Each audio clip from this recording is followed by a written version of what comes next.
Hi friends, আমার একটা নতুন ভিডিওতে সবাইকে অনেক অনেক ওয়েলকাম। তো কয়েকদিন ধরে আমার পিস্তত ননদ তার দাঁতের সমস্যার জন্য ডেন্টাল হসপিটাল আমাকে নিয়ে যেতে বলছিল।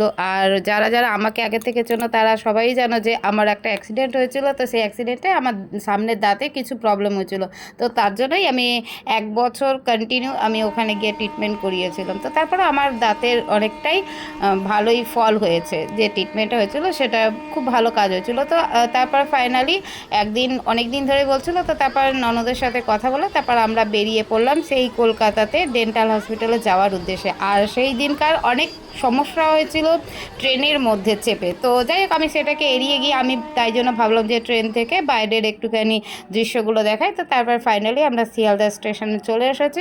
তো শিয়ালদা স্টেশনে একটু চারিদিকটা দেখাচ্ছিলাম। সবাই যারা কলকাতাতে আসে তারা সবাই চেনে, তবুও আমি ভাবলাম একটু চারিদিকটা একটুখানি দেখাই। আর অনেকটাই ভিড় ছিল, তো ননদকে নিয়ে এসেছি। তো আর অনেক সকাল সকালই বেরিয়েছিলাম, যেহেতু যেদিন আমরা এসেছিলাম সেদিন ছিল সোমবার। ভাবছিলাম যে অনেকটাই ভিড় হবে, তার জন্যই আমরা বলেছিলাম সকাল সকাল যাব। তো তারপরে মোটামুটি যারা ডেন্টাল হসপিটাল চেনো তারা তো খুব ভালো করেই চেনো। তো আর যারা চেনো না তাদের উদ্দেশ্যে বলা হচ্ছে যে একদমই ডেন্টাল হসপিটালে যেতে গেলে শিয়ালদা স্টেশন থেকে বেরিয়ে ফুটপাথ ধরে একদম নীলরতন হসপিটালের ওই রোটাতেই ডেন্টাল হসপিটাল। তো আমরা আমরা একদম হসপিটালের অপোজিটের ফুটপাথটা হয়ে গেছিলাম। তারপরে অপোজিট যে আমাদের ডেন্টাল হসপিটালটা, ওই পার থেকে এই পারে আসতে অনেকটাই ডিফিকাল্ট, যেহেতু একদমই মানে এই পার থেকে ওই পার হওয়াটা খুবই ডিফিকাল্ট, কারণ সবসময় গাড়ি টাড়ি আসা যাওয়া করে। তো আমার খুব ভালো লাগছে যে অনেক দিন পরে আবার সেই হসপিটালে আসলাম আর এসে দেখছি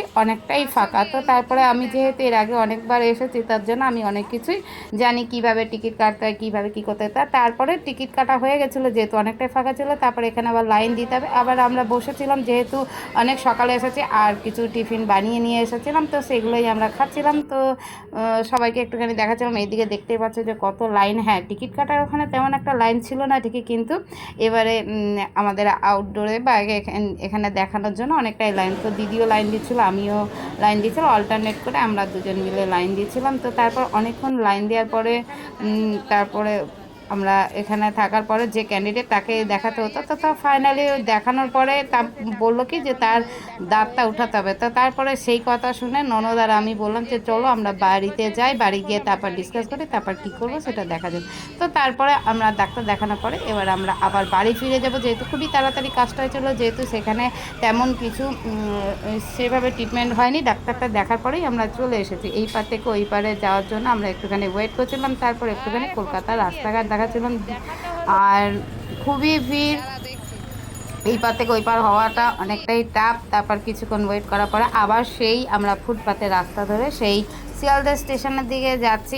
আর একটুখানি ফুটপাতের রাস্তায় চারিদিকটা নিজেদেরকেও দেখাচ্ছিলাম, সবাইকেই দেখাচ্ছিলাম আবার কবে আসবো, কারণ যেহেতু কলকাতাতে এখন আমার বিশেষ করে তেমন আসা হয় না। মাঝে মাঝে এসেছি কয়েকবার দাঁতের উদ্দেশ্যে। আর এখন যেহেতু আমার দাঁতের ট্রিটমেন্টটা হয়ে গেছে, তো এখন আপাতত ভালো আছে। তো এইভাবে ফুটপাতের রাস্তায় আমরা শিয়ালদা স্টেশনে চলে এসেছি। আর যে সময় আসছিলাম সেই সময় একটু একটু বৃষ্টি পড়ছিল।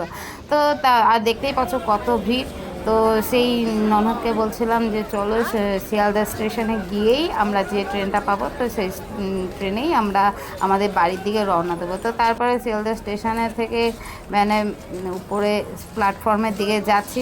আর যেহেতু আজকে আমাদের কাজটা খুবই তাড়াতাড়ি হয়ে গেছিলো, তো তারপর যে ট্রেন পেয়েছি সেই ট্রেনটাতে আমরা চেপে আমরা আমাদের সেই বাড়ি কাঁচরাপাড়াতে পৌঁছে গেছি। টাটা সবাইকে।